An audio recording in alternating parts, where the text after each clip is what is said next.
All right. Hello, everyone, and welcome. Thank you so much for joining us today for You've Got to Fight for Your Right to Research Chemicals, the battle to stop the DEA scheduling of DOI and DOC.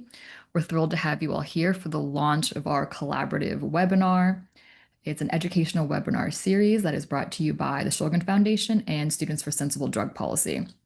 My name is Gina Giorgio. I'm the Director of Strategy and Development at Students for Sensible Drug Policy, and I was in person at the DEA last year for our court hearing against the DEA.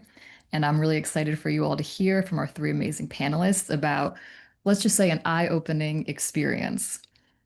So as I mentioned, this talk is first in a series of educational webinars on psychedelic research, history, policy, and harm reduction, hosted by the Shulgin Foundation and Students for Sensible Drug Policy.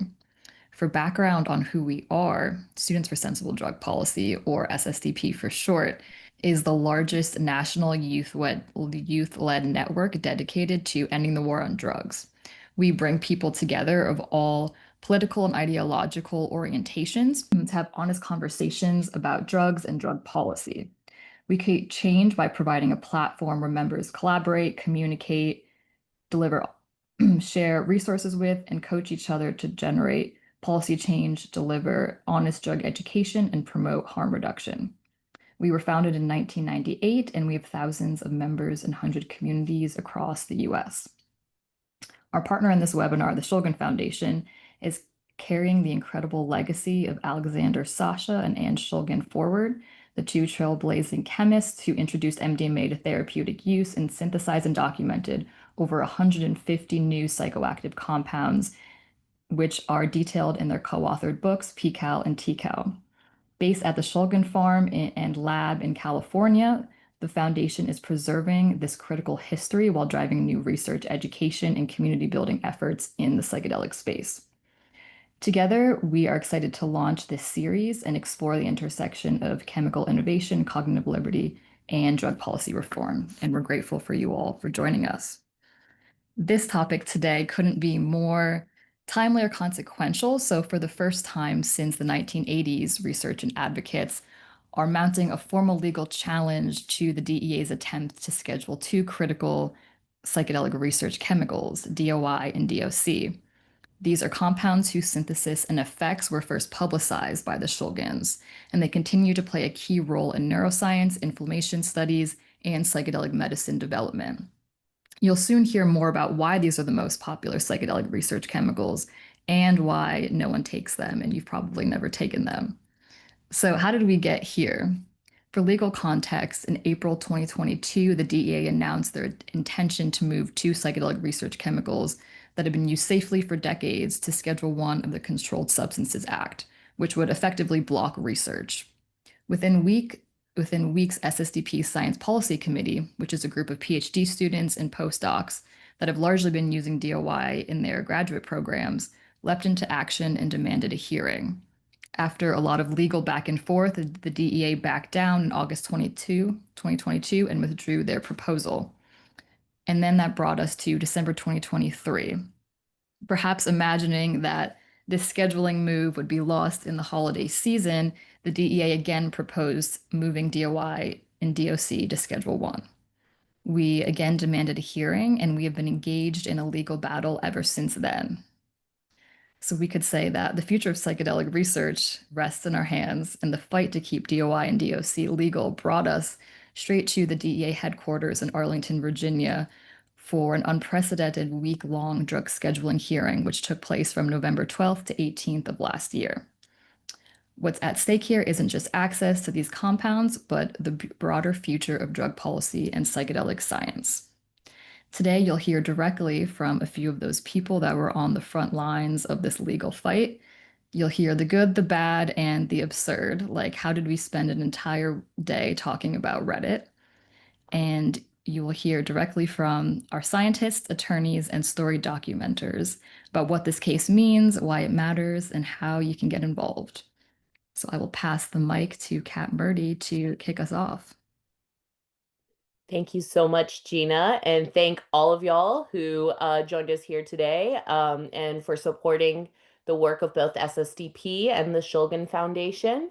My name is Kat Murthy. I'm the Executive Director of Students for Sensible Drug Policy, or SSDP. I joined as a student back in 2009 and served on the board for many years before taking over as Executive Director in the fall of 2023. So I was vaguely aware of this case. I'd followed it a little bit, but I was driving cross country to go visit family right before the Christmas holidays in 2023 when Dr. Elijah Ullman, who at the time was the chair of our science policy committee, called me up. I'm like driving in my car somewhere very rural, and the phone line is crackling in and out, and he's telling me something about these chemicals that the DEA is trying to criminalize again, and I'm trying to piece it together. And I gave him a call when I got to Houston where I was going, and we put together, realized that just a few days before Christmas, the DEA was again trying to take away some of the most crucial research tools that neuroscientists, pharmacologists, folks like that are using to understand how serotonin works in our bodies. Um, which is, of course, against everything that SSDP stands for. And so um, Elijah and the Science Policy Committee pulled together a request for a hearing. We filed it right at the start of the new year, and over the next several months leading up to when we finally got our hearing in November, we had weekly, monthly, bi-weekly, increasing in frequency calls, and I got to learn so much about the science and the law that goes into DOI and DOC and to protecting our right to scientific and medical research. And along the way, I got to meet a lot of really cool people, some of whom I am so excited to introduce you all to today. Folks that I would like to call my friends, because I think when you go up against the DEA in their own building, it's hard to come out of that not feeling like really good friends. So these are all incredible people. They're some of the folks who have really helped shape this fight and are continuing to keep it going. So first, we have Dr. Elena Jaster. She is the current co-chair of SSDP Science Policy Committee. She's also she's a toxicologist and I believe a neuroscientist as well. And she's incredibly smart. She's the host of the Psychedelic Brain Science podcast, and she is the kind of person who really knows how to speak truth to power. Perhaps the most exciting point for me, where I knew that we were really onto something, was on day two of the DEA hearing when we got to watch the DEA attorney pulling out a binder full of tweets from Elena to try and discredit her science on the basis that she had tweeted that drugs should be decriminalized. And then just watching her and SSDP's counsel, Brett Phelps, just go back and forth and completely open the door to why this fight is so much bigger than DOI and DOC and why it's so important. So thank you so much, Elena. I can't wait to hear more from you. On the topic of amazing, incredible activist attorneys who are really putting passion in every single day and really making such a huge change for this world. One of the amazing people that I got to meet through this case is Robert Rush, who's become a good friend. He's a fascinating person. He's been involved in this work from many different angles over the years. But he is particularly interested as an attorney in cognitive liberty, psychedelic research, psychedelic science, and really protecting our rights in those areas. And he had just one incredibly poignant moment in the closing arguments of the case. We'd been in there all day, every day. We were in our second week of the hearing, and we'd been going through all sorts of legal doctrine, and we'd heard from so many different scientists from different fields talking about their research and how it would be negatively impacted by moving DOI and DOC to Schedule 1. And then Robert brought it home with these closing arguments that talked about the actual impact of the war on drugs and the impact of prohibition and the ways in which DOI and DOC could prove helpful in stopping or at least helping treat the overdose epidemic and how many people, the actual people who are getting hurt by this. And so he's an incredible human. He's doing all sorts of amazing work, and we're so happy to have him here today. And then last but not least, you may know him from Vice's Hamilton's Pharmacopoeia. Hamilton Morris is not just a talented and well-known drug journalist, but he's a scientist in his own right who does a lot of interesting research into the chemistry of drugs and drug structures. He came in early in the case. He was there, and then he was pretty much embedded with us throughout the whole time that we were in the DEA. Um, and through his current podcast, the Morris podcast, he paints these beautiful vignettes of the absurdity that is the DEA ALJ court and the whole trial system. So um, I'm so excited to hear from all of you. Welcome. And with that, let's start this off with something that's a little simple, maybe too simple for some folks like Dr. Jaster, but is something that I needed a lot of explanation on early on. So what exactly are DOI and DOC, and why does this matter? Yeah, so I'll just give like kind of a very brief overview, and then Hamilton, if you want to get into like some of the more chemistry things that could be cool. But essentially, so DOI and DOC are two phenylethylamine psychedelics, and I guess they're used primarily in research, DOI more so than DOC. But they are unique psychedelics that they activate primarily the serotonin 2 receptors in the brain, which are implicated in a bunch of different stuff like mood, cognition, even memory, addiction, like anything you name it. They are super important for all bodily function. And so that is why we, as the scientists in the Science Policy Committee of SSCP, we're so interested in protecting them, per se, is because we use them a lot in research. And yes, they are on the wall behind me. I got that from a friend after we completed our hearing, so that was pretty cool.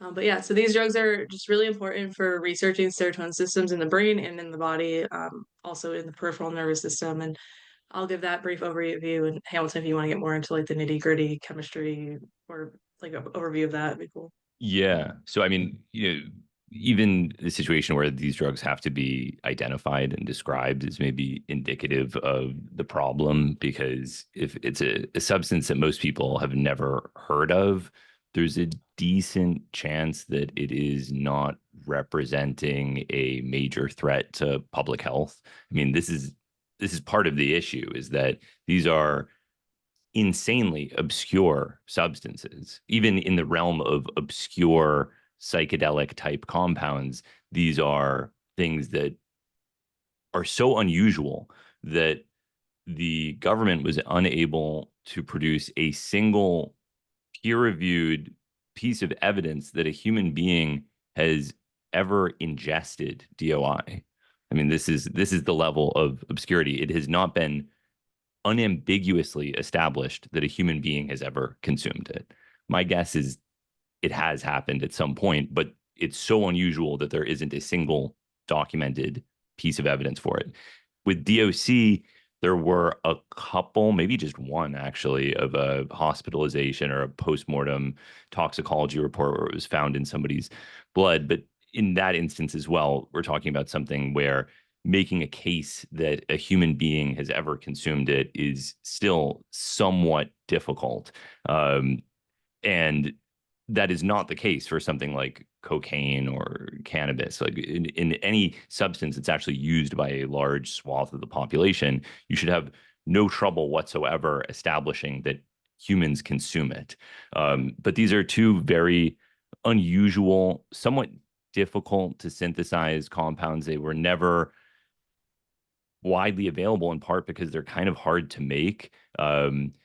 The one of many reasons that 2CB and DOB actually have been produced in clandestine labs and distributed on the street to some extent is because, in addition to people liking those compounds, they're easier to produce. Whereas the introduction of the iodine atom is non-trivial. You typically have to protect the basic nitrogen, which adds another, actually 2 additional synthetic steps, making it the sort of thing that essentially no one would ever bother to produce in a clandestine lab. I mean, it just isn't really done.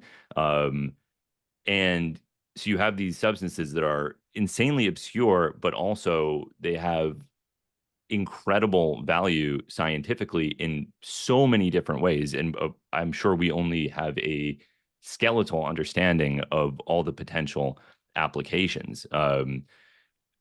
David Nichols spoke at the hearing about the anti-inflammatory effects of DOI, which are extremely interesting. And there's a pharmaceutical company, possibly 2, that have been established to explore the anti-inflammatory effects of DOI. This is something that is apparently completely disconnected from the psychedelic activity of the compound. And on top of that, you have this never even came up, but this was I was recently doing a bunch of chemistry that required DOI and 2CI type compounds, not even as the drugs themselves or the substances themselves, but as intermediates, because an iodine atom is a really good leaving group. So you can use that as a starting material to produce all kinds of things. And then if you're a researcher, you have to plan a synthesis not around what is most efficient or economical, but you have to dance around this island of potential illegality, and it's just an absurd thing to have to do. And in terms of what they are, they're extremely valuable actual research chemicals. Particularly with DOI, the term research chemical became a bit of a euphemism where it was kind of like a scare quotes kind of thing. But in the case of DOI, it actually is a research chemical. There are hundreds and hundreds, if not, I think there's actually thousands of published experiments and patents that describe DOI being used constantly. I mean, up until this day, it's just a standard that's used in so much scientific literature that the idea of losing this extremely valuable compound that has so much potential and use in science and absolutely no established threat to public health. This was like sort of, I felt the perfect case where you rarely would ever have a situation where the benefits are so skewed. There's such extremely prominent benefits and essentially no evidence whatsoever of danger to public health. Yeah, so let's talk about that a little bit, right? Because when we first started doing this and started asking around trying to figure out what was going on, we found that there's this whole disconnect where a lot of folks, even within the psychedelic community, hadn't heard about DOI or DOC because, well, as you mentioned, they're not used recreationally. There's not really a whole lot happening outside of that. And then there were scientists who are using this and don't follow the Federal Register and aren't watching what's happening in terms of regulatory policy. And they had no idea that these chemicals that they use in their labs every day were at danger of being made Schedule 1 drugs and shutting it down. And so I think that that's a big part of what ended up happening here, where we were just in the right place at the right time to address this. But what's at stake is quite large. Let's talk a little bit about. So, yeah, we talked about how people aren't really taking DOI or DOC, but how are they using DOI and DOC? What kinds of research is being done with this stuff that, yeah. Yeah, there's a lot, which is pretty cool.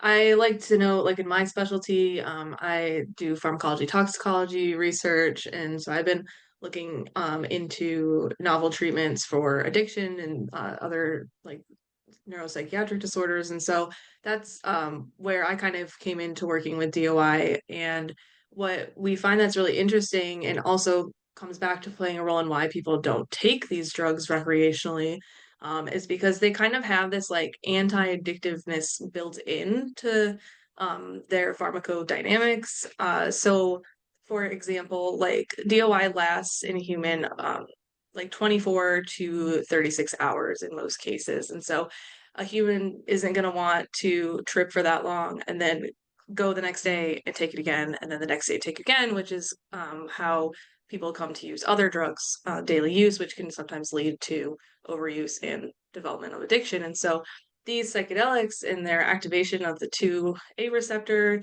which is very like specific, like I mentioned earlier, to DOI, that actually has been shown to reduce consumption of other substances. And so instead of having any addictive properties, it actually has anti-addictive properties that are reducing consumption of opioids or cocaine, or um, those are the main two that have been looked at. I think alcohol as well has been looked at in rodent models. And so that's one line of research that I think is, well, that's near and dear to my heart for many reasons, but is super important as something that should not be messed with by the DEA trying to schedule them, right? That stopping that line of research is going to cause so much more harm than just, anything else really.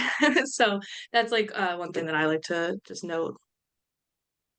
Yeah, that's such an important line of this. And I think what surprised me was how many different fields that this impacts, right? And I think that's one of the things that surprised the DEA as well when they saw our lineup of scientists from so many different fields who were ready to testify about how moving DOI and DOC to Schedule 1 would completely shut down their work for at least a year or two, potentially forever, right?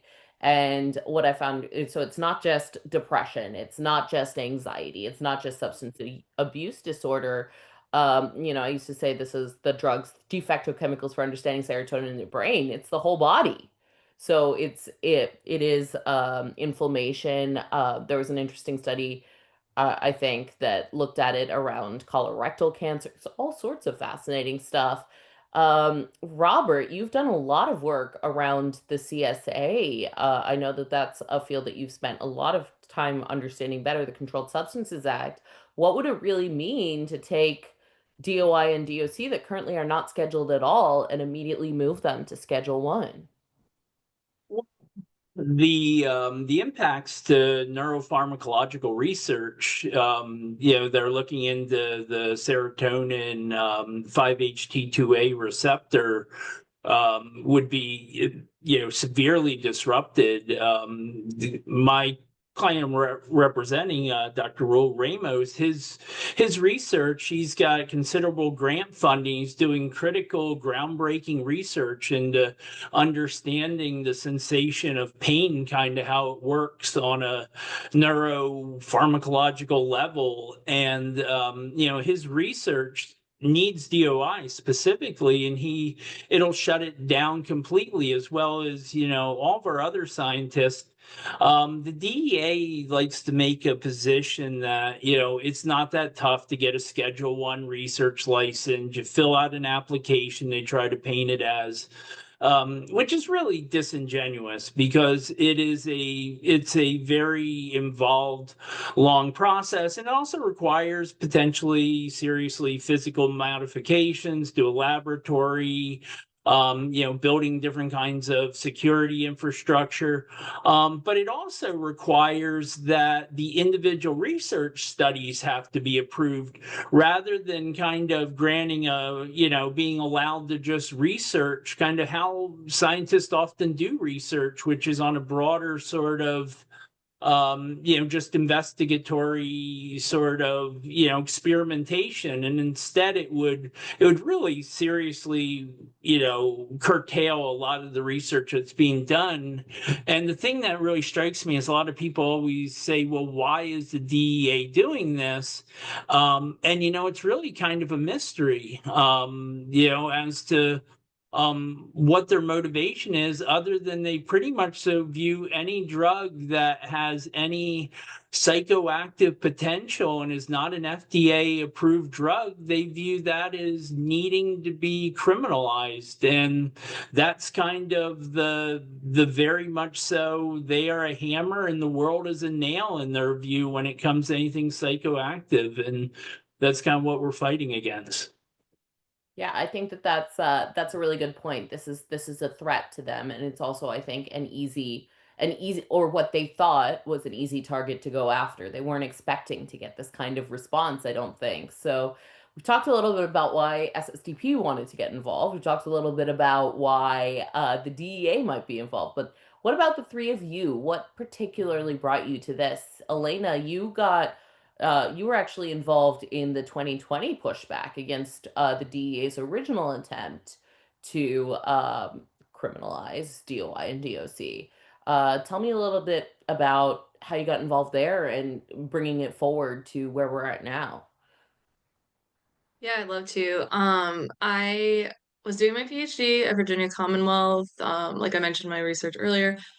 So I was using DOI as one from the get-go. Like as soon as I joined the lab, that was probably the maybe first or second psychedelic I researched out of a lot. So it's always been near and dear to me. It's a fun drug to work with, very interesting to see its kinetics, its dynamics, and all of that. So yeah, so I started working with DOI and comparing it with psilocybin and a bunch of different mouse models. So I kind of had those two drugs head to head. And I'm very much on the internet. So I used to be like adamantly on Twitter, and I'd always post about my research, the good, bad, and ugly, and also some snarky remarks, as we'll probably talk about later.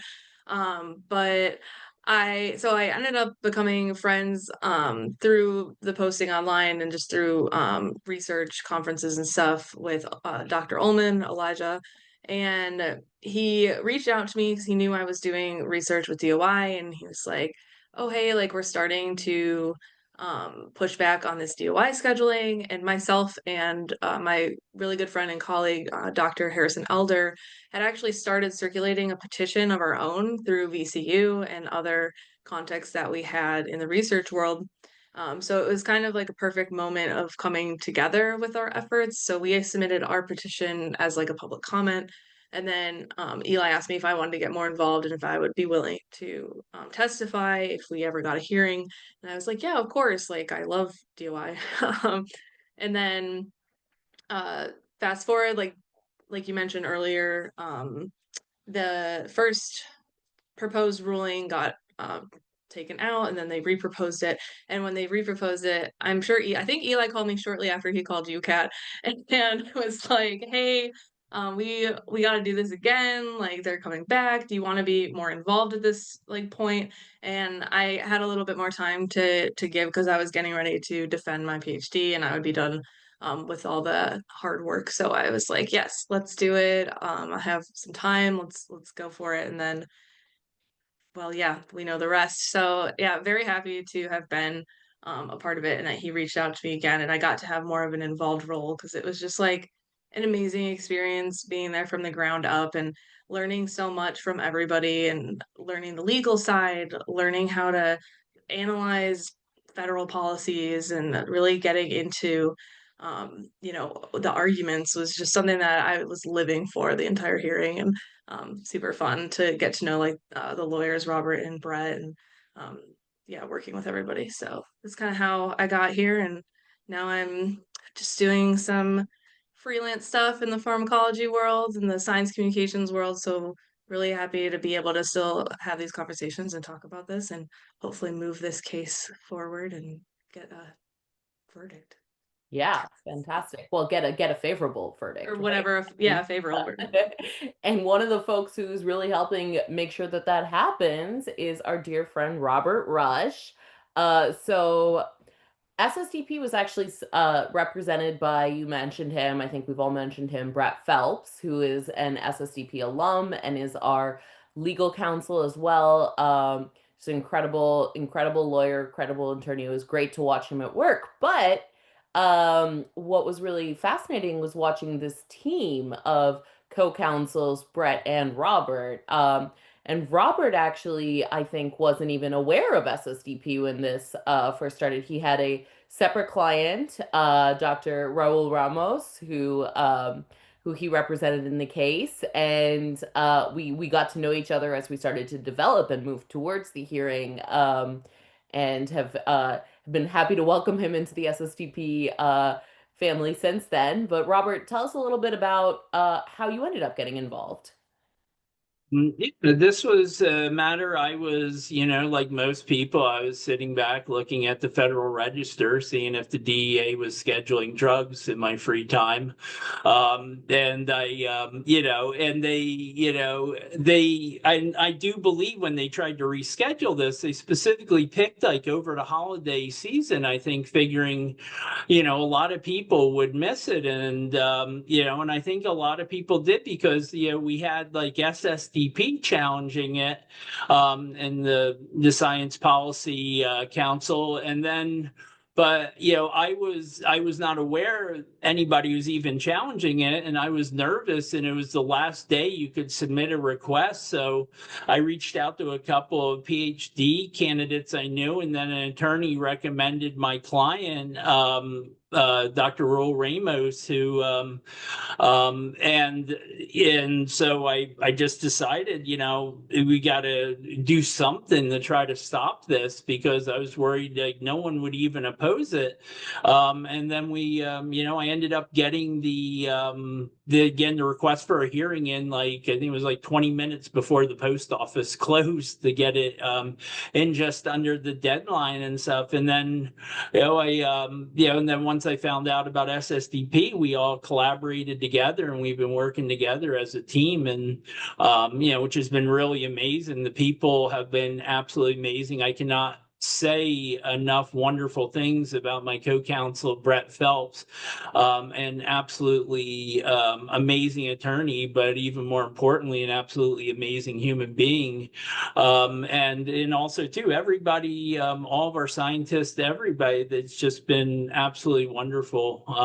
The people involved, the passion, and taking on the DEA, you really do, that the week-long hearing really did build a lot of bonds between people, and which will be, I estimate, to be lifelong friendships.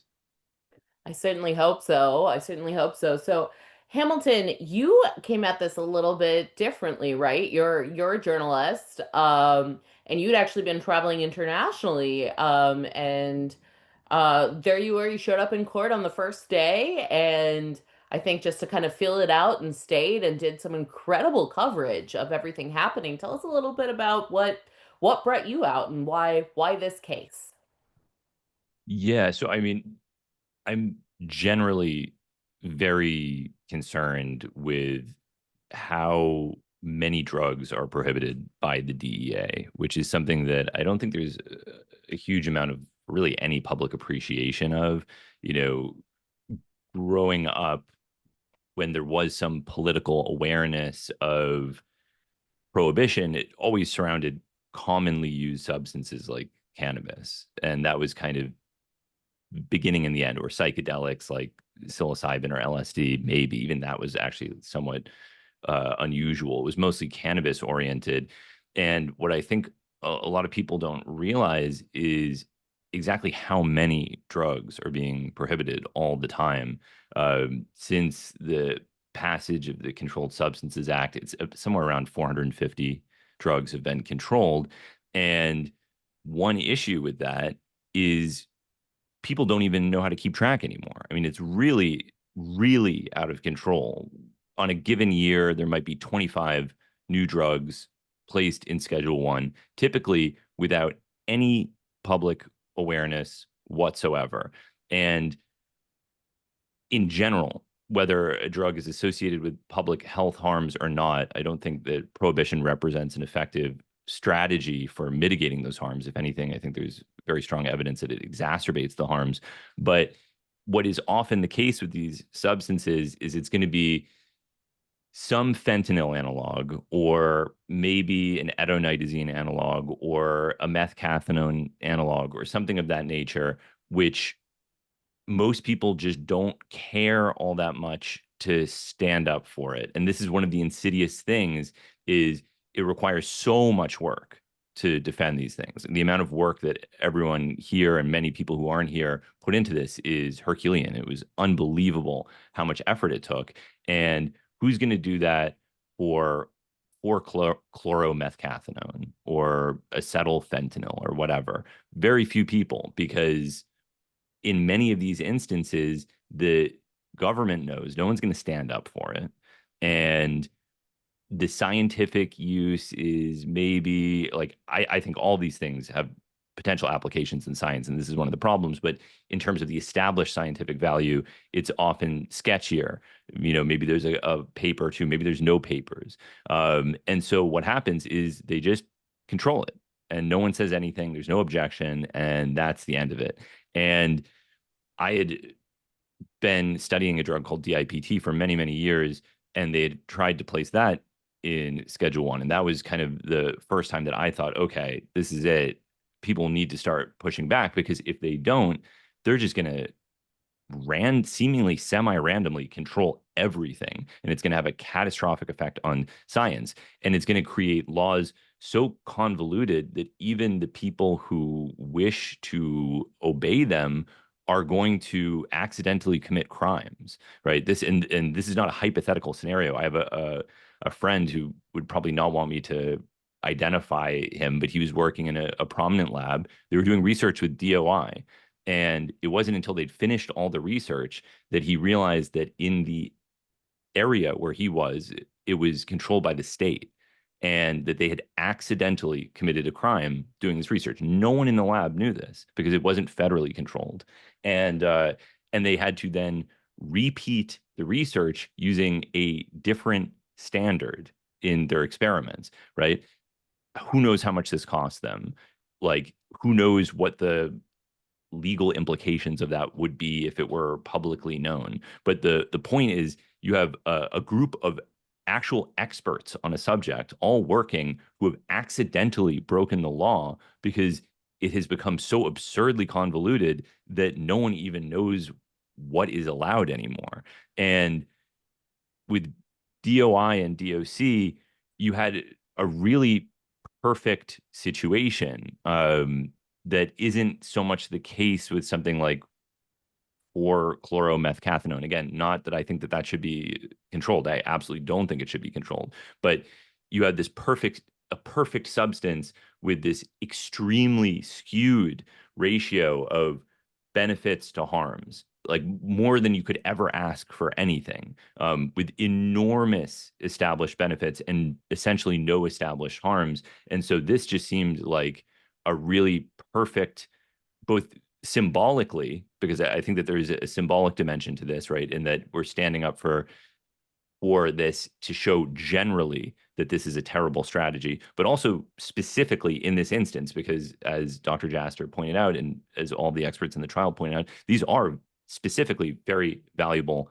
substances. None of these things should be controlled, but in the case of DOI and DOC, it's just clear. It's absolutely clear. There's standards. You need standards in science for everything to calibrate analytical instruments so that you have some point of reference if you're looking at a table of binding affinities or functional activity, and you can look and say, oh, okay, well, DOI, sure. Okay, this is now it's more or less higher or lower affinity than DOI, or higher or lower efficacy at 2A than DOI. And this is how it's used in tons of experiments. It represents this standard, this zone of familiarity that people can use to contextualize experimental data. It would be a huge, huge blow to lose something like that. And this was, if there ever were an opportunity to show that all of this is misguided, this seemed like the best opportunity you could ever hope for. Absolutely. So let's talk about the absurdity that is the DEA ALJ court. And I think that that's a fair name for it. Hamilton, you did a great job of painting a picture in the podcast you did, Dispatches from the DEA. But you talk about how so many drugs are criminalized all the time. People have no idea because of the opacity of this court. This was technically a public hearing, but you had to go inside this building. There was no signs telling you that it was there. You had to go through extreme security, more than you would go through with TSA even. When I went a couple weeks early to do some prep work that we needed to do ahead of the hearing, I had an appointment. I went to multiple doors, and security kept telling me that the court did not exist and the DEA does not have a court. So this is certainly, and it just gets weirder from there, right? So, like, let's talk about what being in the belly of the beast, the DEA, is actually like. I mean, it's scary. All this stuff is scary. I think that's the other, in addition to how laborious preparing the defense for this hearing is, it's scary. This is the thing is most researchers, most scientists, probably most people are conflict avoidant. They don't want to draw attention to themselves. They don't want to make their lives more difficult than they already are.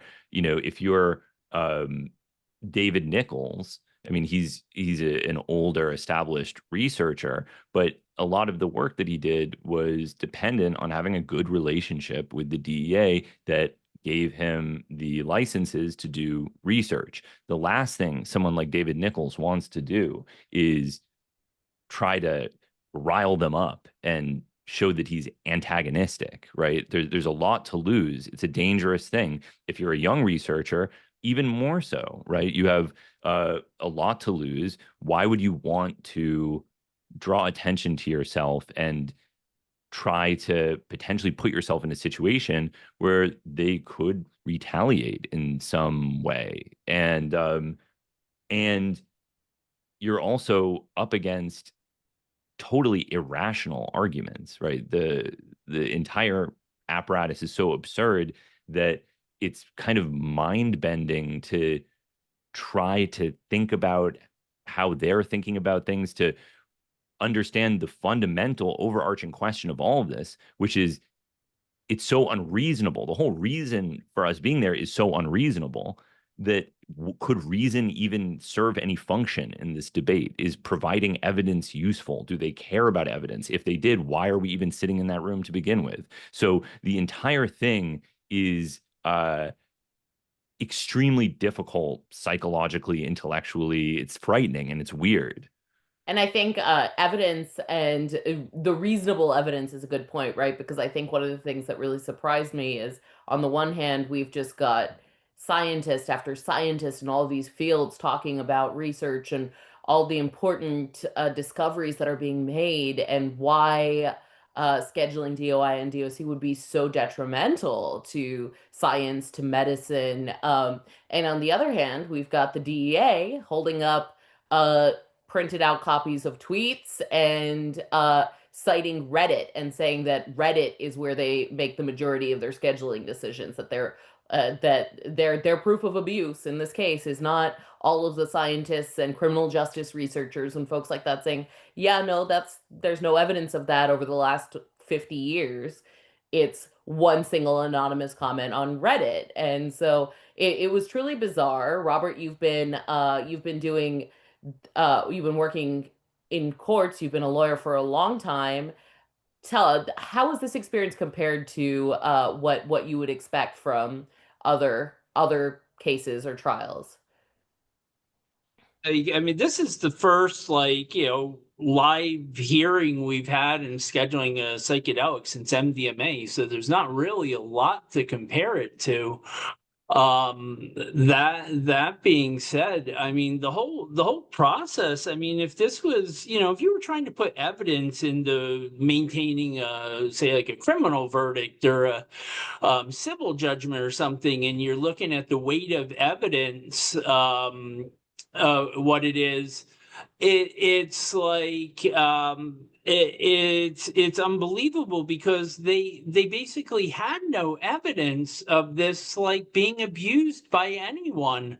And just the extent that they were willing to go to just demanding that kind of their position was right. I mean, the best part was like when the co-counsel brought up, like, asked them if, about, they had introduced a Reddit post saying, 200 to 300 people had done it at a gathering, and then someone replied that it was 150 to 200 people at a parent-teacher conference, if I remember right. And they just doubled down on that and were insistent that this very rare, obscure psychedelic that would last for a day and a half, that there was possibly 150 people taking it at a parent-teacher conference. And they dug their heels in, and they just insisted, and you saw just how just insane it was. And my favorite question, I think, was my co-counsel Brett asking, are you familiar with the term shit posting? And which now it's in the Federal Register too, is part of the transcript, shit posting. So, and that's quite honestly, like, it was shit evidence, but it was also really creepy, though, how they monitor things and the amount of information they collected on expert witnesses, knowing the people who were in their labs with them, asking them if they talked to specific people in their labs about the difficulties in scheduling, and making very clear kind of implied threats to them. It was very I understand now the true meaning of fear and loathing after dealing with them, because I know, like, a bunch of us thought we were being watched at the Airbnb house we were staying in. So it was crazy.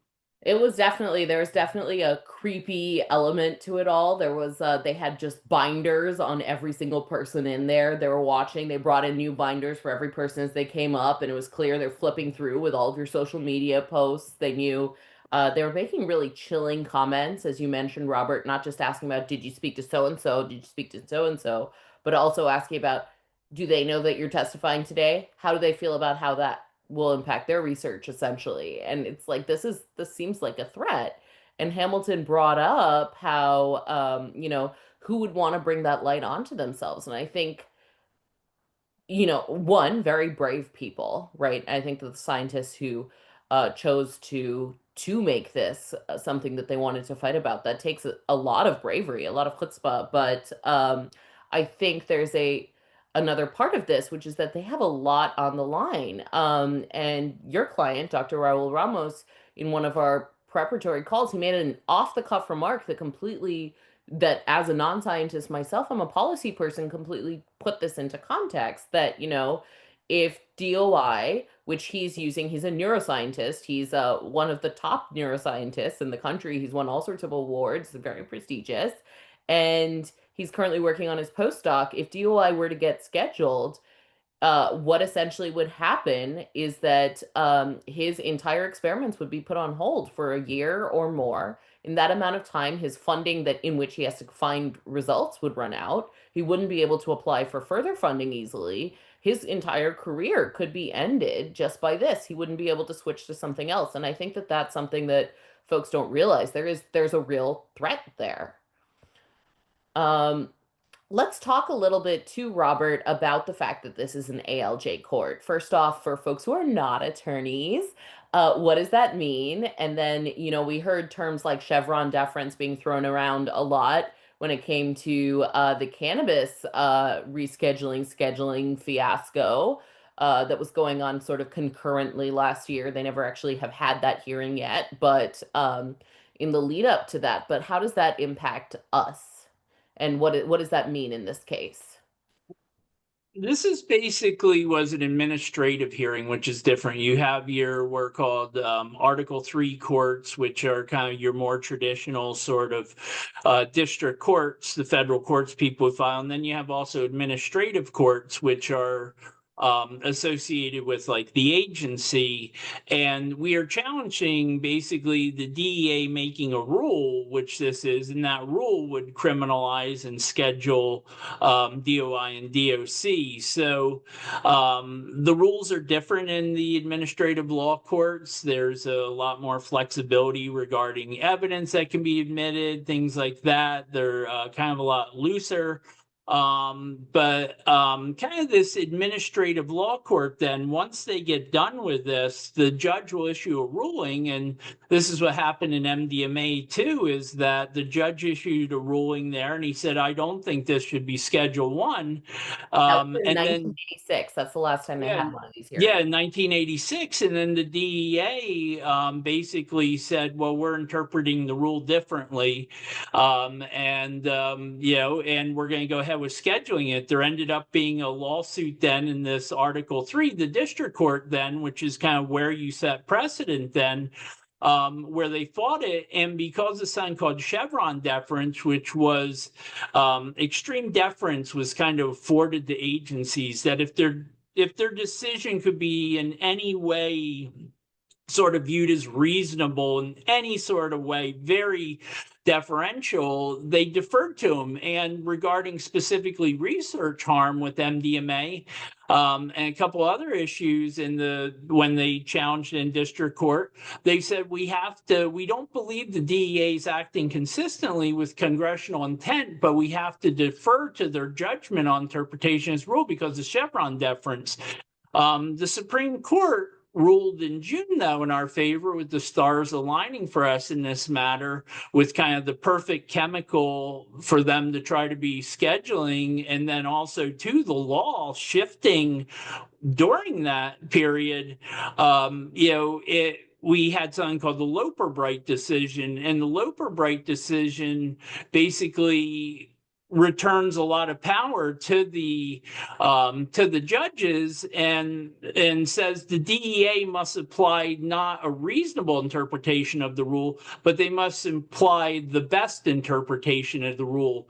So so this kind of changes everything, and we were able to. The DEA didn't want to allow any evidence of research harm to be presented. They argued that it was irrelevant. The drug scheduling, didn't want to have our witnesses to testify, and utilizing Loper-Bright, we were able to push back, challenge that, and we hope to continue that and really kind of shift the law and establish precedent that the DEA just has been getting this wrong.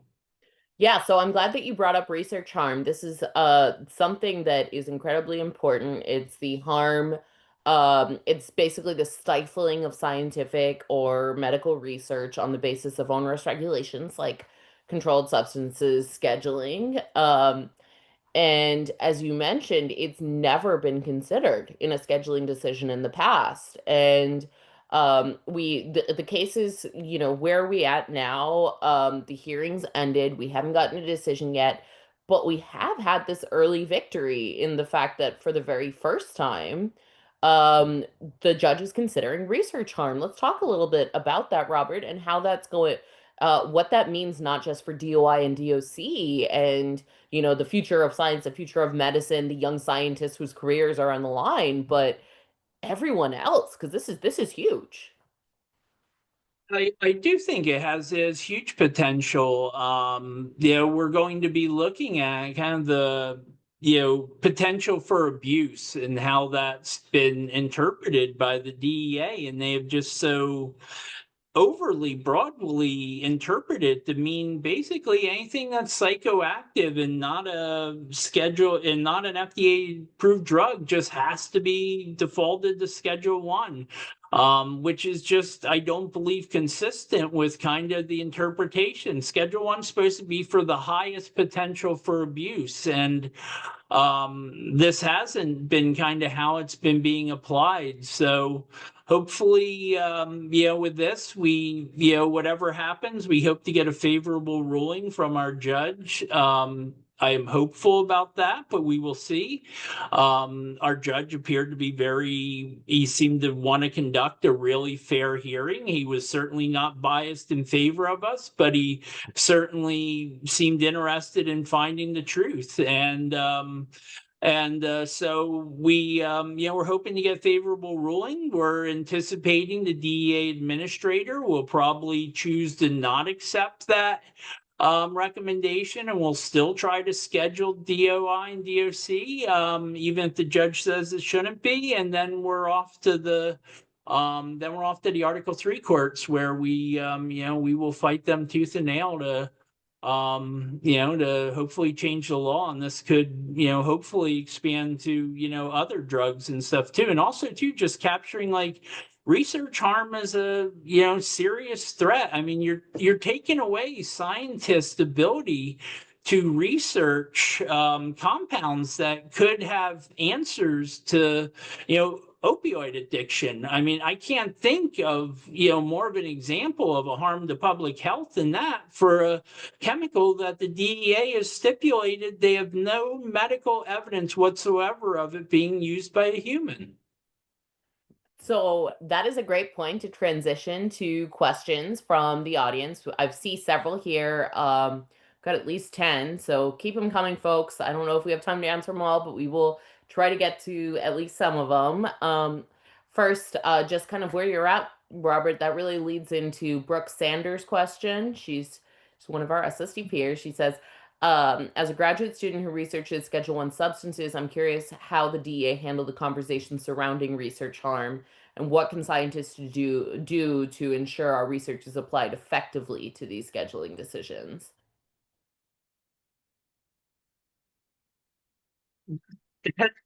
Because the DEA's point of view was that it's like they said, it's irrelevant in scheduling decisions. They just irrelevant. I don't know how more of a strong word you could use as their dismissal of the harm to research. Well, I think that there's a good anecdote. There was a point, and it was a long week and a half that we were in court, but there was a point at which one of the DEA attorneys seemed to attribute the fact that folks were doing research in their labs um, as as evidence of abuse. That in and of itself could be considered abuse, which is, I think, just mind blowing to me. Can I just want to say that like this whole process has really shown that the DA doesn't know anything about research. They know about their bubble of law that's barely law.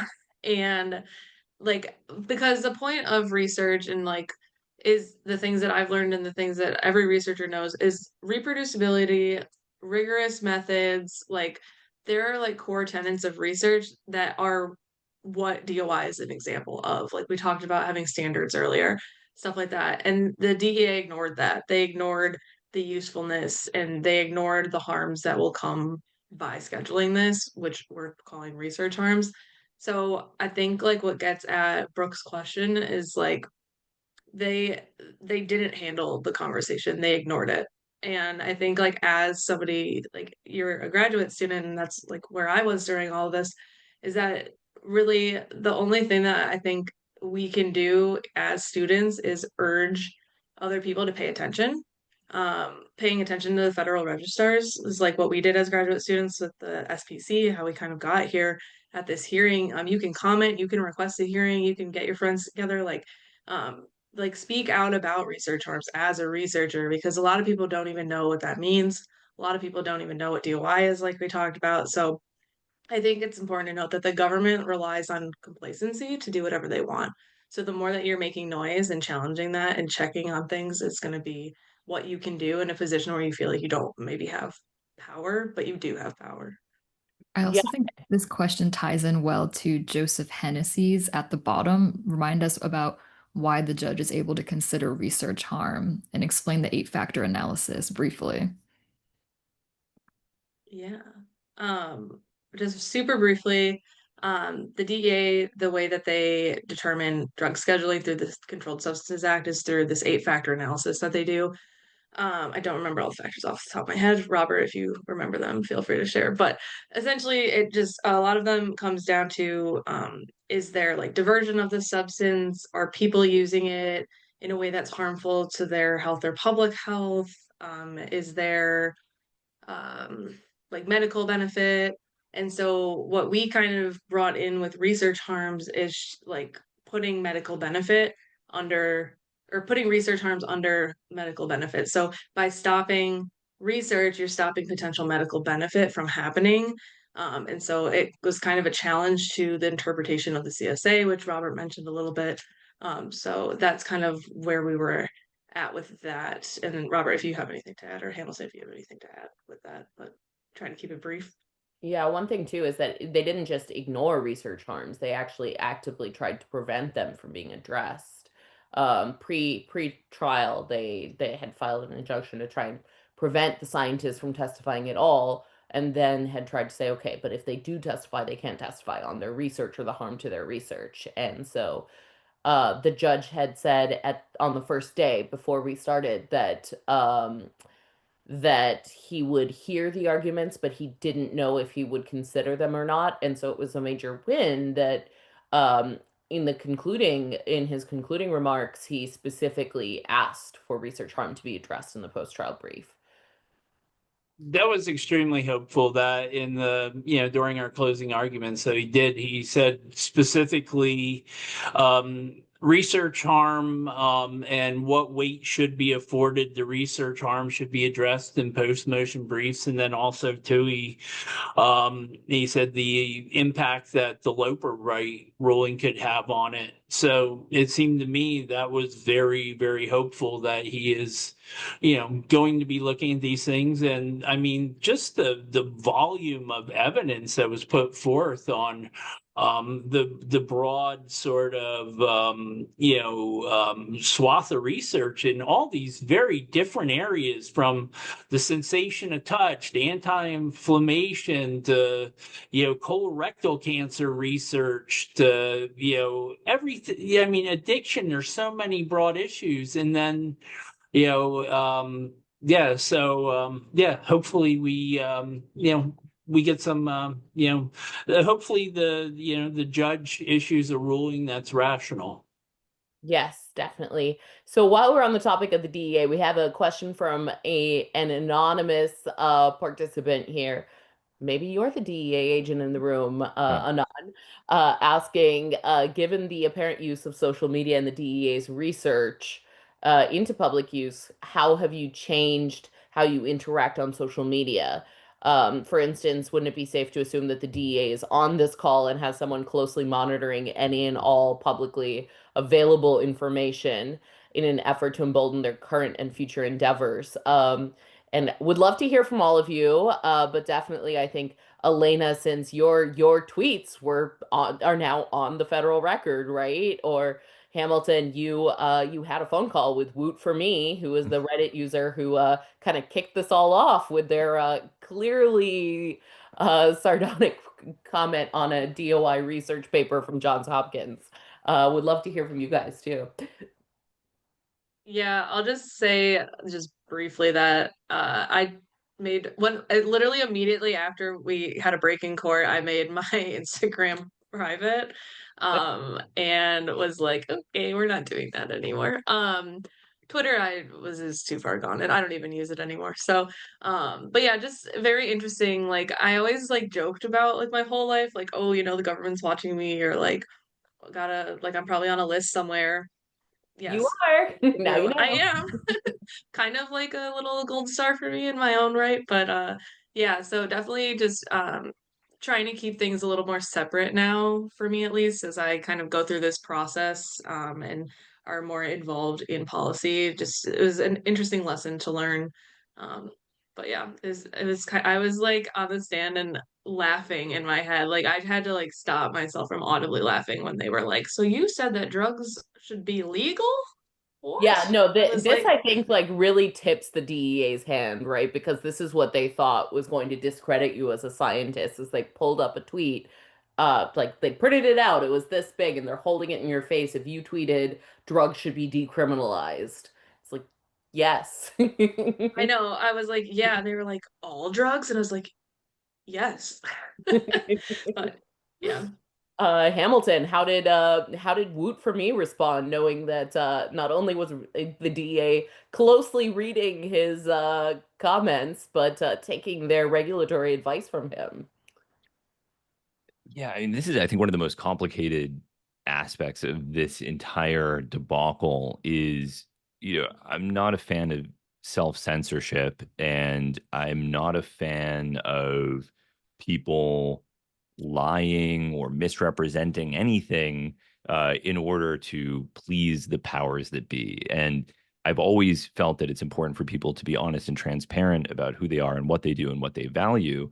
But at the same time, there is a cost associated with that. And it put me in a very complicated position because one obvious conclusion you could draw from what happened is you shouldn't talk about using uncontrolled substances on social media because the government will use that as evidence to justify their prohibition. That would be the obvious lesson that one could take away. But there's a problem with that, which is this has vital harm reduction functions in the community. If everyone is afraid to talk about using this or that substance, or even saying something negative about this or that substance, because any negative thing that they say will be used against that substance to make a case that it is dangerous and toxic and should be prohibited, where does that put the average person? They should just, if they consume some substance and it gives them a splitting headache, they should just hide that fact because it might be used to justify its prohibition. I don't think there's an easy answer to this question, because the answer is yes, it very well may be used by the government to justify its prohibition, but at the same time, hiding the fact that you had a negative outcome associated with the consumption of a drug isn't good either. There isn't a simple explanation or a simple route to follow, because we're put in this position that is totally unreasonable, where any honesty and transparency is used against us. So I don't really know what the conclusion is, other than to try to be somewhat moderate, if at all. I think people should be able to joke or say whatever they want. Like, I don't want to police anybody's jokes or even police people's irresponsible comments. Like, that's the last, I have no interest in that. But at the same time, I posted this on my subreddit, and immediately someone is making a joke like, oh, I'm gonna have to try those compounds, and part of me just cringes reading the joke, because I think like, oh, really, maybe this is just not the time to make that joke. But at the same time, in a free society, people should be able to make a joke about whatever, and it shouldn't have these massive legal implications. And so the whole thing is really complicated, and I don't know what there is to say about it, other than people should be aware and should be thoughtful and consider the costs and benefits associated with saying these things on open forums and social media that will be read by the government. Yeah, I think that it gets even more complicated than that, particularly when we look at things like cannabis legalization in this country, where we saw, a significant, depending on who you poll, it's 7 in 10 to 9 in 10 Americans believe that cannabis should be decriminalized. It hasn't been. We need to see it happen. It's across all parties, but a big part of that was that people started to see not just these movie stereotypes of what cannabis use looks like, but they started to see that their lawyer, doctor, neighbor, pastor, grandmother was using cannabis and was benefiting from it, and was still a productive member of society, who maybe even was able to contribute in ways that they previously weren't able to because of its benefits, right? And all of that happened because it was no longer happening in the dark, closeted privately, because it was previously, but because people now publicly knew about it. But there's another complication here that I think Gabriel Lowell brings up, and I apologize if I've just butchered your name, but in the questions asking, and I think Hamilton, you addressed this a little bit, but new harm reduction resources like TripSit, Arrowhead, Psychonaut, things like that seem to harm the fight against scheduling then. Is there something these organizations can do to help fight against scheduling while continuing to provide essential harm reduction information? And I think this is one of the things that's truly upsetting about prohibition in this country, is that in so many different ways, we push back, we force people to be in situations where we worsen the harms of drug use. Any drug use harms that might exist, we make them worse, right? And the fact that this is even a question is part of that, but I'd love to address it a little bit more. Well, one thing I just wanted to say briefly is, we talked about the risks associated with going to this hearing and publicly making this case. And I think that's an important thing to mention, because I say this out of gratitude for all the experts who took their time and energy and were a part of this. And because during the DIPT prohibition, period, I was trying to find people who would act as expert witnesses. Even though I'd researched DIPT for a decade, I'd actually never published any of this research because the kind of fundamental aspect of it wasn't fully elucidated at that time. So I was looking for anyone I knew that had done research, who was working at a university. There was a guy who I met at Alexander Shulgin's house. I contacted him, and he had mentioned doing work with zebra finches and DIPT, and I said, you'd be perfect. You want to talk about it? He said, no, it's too dangerous. Talked to another guy that I knew that had done research, same deal. So that's one reason I was so grateful for the people, because I saw firsthand people saying no and not fighting and saying it's not worth the risk. The flip side, and this is something that I do think should be pointed out, is that I don't think that anyone suffered negative repercussions from this. And I say this because I think this is why it's so important to fight. I'm not trying to minimize the risks or the danger associated with doing this, but I do think that this is a sort of success story, and it shows that it is worth fighting, and that no one was taken away in a black helicopter. Nobody was killed for being a part of this hearing. Nobody was arrested for being a part of this hearing. I consider it a very, very good thing that people should do more of. They shouldn't sit back and assume that these things are inevitable and that there's nothing that can be done. As discouraging as the irrationality of the entire mechanism may be, I think that the lesson is that it is possible to push back, and people do need to push back. And so if the question is, what do people in the harm reduction community do about something like this? It's, raise awareness and push back as much as possible, because this is an absurd situation, and we should do everything in our power to ensure that it does not continue this way. And in terms of the introduction of research harms, one other thing, this is like the one area where I might be ever so slightly sympathetic to the DEA, because they have no fucking clue. They have no idea. They don't know what it's like to be assigned, like the Mr. Mann. He has no idea what it's like to be a Who's Frank the Mann. chief Yeah, DA yeah, attorney in the case. he has no idea Literally how called Mr. much He's the man. the man, he just doesn't know, right? And for an average, I had countless instances in my chemistry career where I'd think like, oh, no one has elucidated the structure of the blue pigment in a bruised psilocybin containing mushroom. Wouldn't that be cool? Oh, that would be a fun thing to do. Oh, but I need psilocin to do that, and I don't have a license, and it's not worth it, and never mind, I won't do it. And those are the sorts of research harms that are very difficult to quantify, because that doesn't exist anywhere for them to know. They don't know that there's a thousands, hundreds of thousands probably of experiments that never were conducted because somebody had that exact thought of like, no, it's not worth it. I don't think I don't think that I don't need to go to the trouble to make that happen. And that's really what's operating a lot of the time, is people just are discouraged by the bureaucracy, and they have no idea. Teresa Carbonero, who's the government expert in all of this, herself has never obtained a Schedule I license, which I thought was a very illuminating dimension of this, because she's there to say, oh, it's so easy, yet has never done it herself, even though she's in charge of distributing them to researchers. So they just don't even know. Yeah, and what was really fascinating there was the DEA was saying it takes 3 months, 2 to 3 months to get a license, and every single scientist going up there who said that they have a Schedule I license was talking about it takes 1 to 2 years. We got the same amount from them, and it just shows the whole difference here. But what a powerful point to kind of wrap up on here, Hamilton. I know there's so many questions pouring in. I would like to invite all of you to email the questions afterwards to ssdp@ssdp.org, and we'll try to get you some responses to them. But first, I'd like to ask all my panelists, in 1 or 2 sentences, we've talked about a lot of different things here today. In 1 or 2 sentences, what would you like people to take out of this conversation today?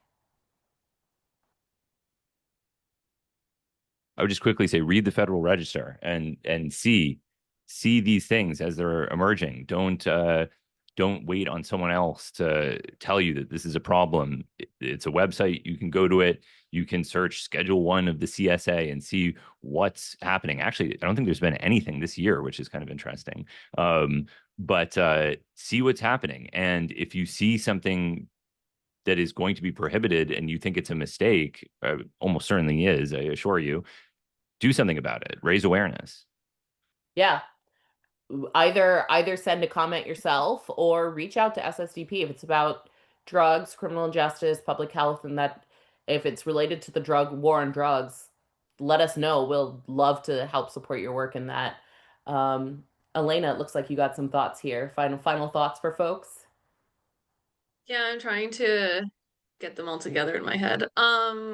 Yeah, I think that the biggest thing is you you have power. That's like what I like want people to know is that even if you think you're not an expert or if you think that your one comment or your one conversation with your buddy isn't going to make a difference, I think that's just super important to talk about these things, to talk about the war on drugs and the impact that it's had on you personally, the impact it has on your research, and yeah, just there's more power in numbers. We've seen that with this hearing, with the amazing work that was done by everybody. And so yeah, just fight the good fight in any way you can.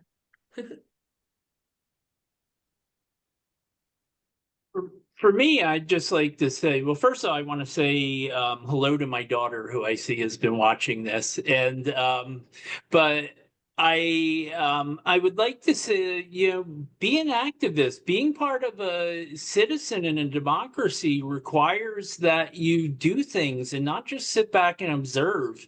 And sometimes it involves, putting yourself at risk potentially too. And I think it's important that people do that. But like Hamilton said, though, we haven't really seen like any, draconian things resulting from this. But it's, people should, be passionate. If this is important to you, take action. And, when something's unjust, stand up and fight for it.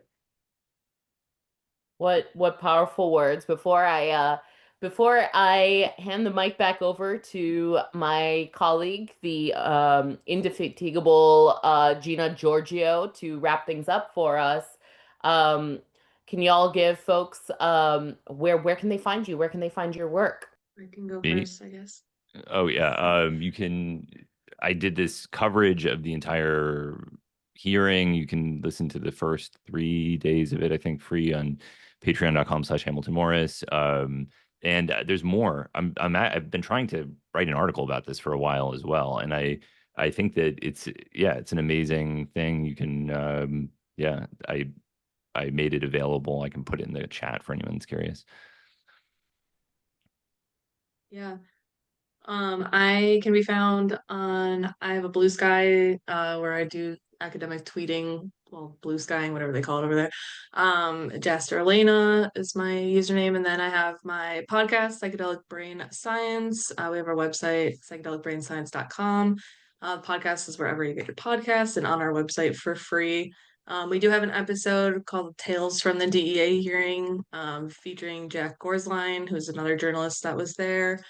So you can listen to our accounts there. It's long, but it was like right after, so we were still reeling from it. But yeah, and then if anybody has any questions or wants to email me, my email is just my last name, my first name. So jasterelena@gmail.com. And Robert?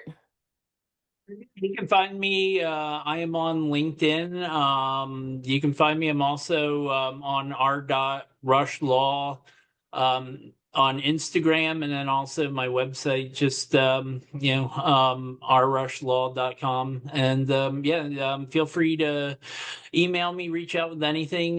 This is a area of passion for me. I'm always happy to chat about this, help anyone who I can. Yeah, thank you all so much. Thank you for the support. Gina, take us home. Thank you. And Kat, I do get fatigued more than I would like to, but I appreciate the compliment. Thank you all for being here, and a special shout out to Elijah Ullman and Lindsay Galbo-Toma that are here. They are the co-founders of our Science Policy Committee that helped us spring into action first in 2022. And I always like to give a special shout out to Lindsay Galbo-Toma, who started the Wake Forest School of Medicine SSDP chapter that got me involved 5.5 years ago. I think there's a lot of strong takeaways from this conversation, but I think our panelists are very strong examples of all strong advocates who have thriving careers in this space. And I think Hamilton said it well, where you can walk that fine line, but use some moderation and discernment while you do it. And as Elena highlighted, whether you're a researcher, a student, an advocate, or simply someone who believes in evidence-based drug policy, your voice clearly matters. As I had mentioned in the beginning, this is the first in a series of many webinars between SSDP and the Shulgin Foundation. We are actually bringing someone on board our SSDP team who will be going through all of our DEA court transcripts, so you can get all the juicy details and content from Elena's tweets to Reddit comments, and we'll package that information nicely for you all. In the chat, Brad put our donation links if you could consider making contributions. We are both nonprofit organizations that are working to continue pushing this research and information forward. As for what's next this year, of course, join us at Psychedelic Science, June 16th to 20th. We'll be continuing this conversation. Specifically, we're celebrating Sasha Shulgin's 100th birthday, which is June 17th in Denver, hosted by the Shulgin Foundation. And that will be a celebration that highlights some of the main themes of the Shulgin's work, which is community experimentation and the freedom of consciousness. If you appreciate the camaraderie of this specific group as much as I do, then you should also watch our panel on the policy stage, which is on June 18th. And that will be a legal deep dive, specifically the perspectives on drug scheduling with 2 attorneys who took on the DEA. So that includes Robert Rush, Brett Phelps, and I will be moderating. And if you are a student or a researcher specifically that would like to get more involved in this work, I highly encourage you to join SSDP's Science Policy Committee, as well as our Psychedelics Committee, which is newly launched. We can get those links for you as well and follow up with you, but we're building the next generation of scientific and policy leaders, and we'd love for you to join us. And as was mentioned in the chat, this is being recorded, so we're happy to follow up with the video recording link, as well as next steps on supporting the case and how you can get more involved. As always, thanks for showing up and coming out and being engaged, and we couldn't do it without you all. Thank you. Thank you, everybody. Thank you. Take care. Thanks a lot.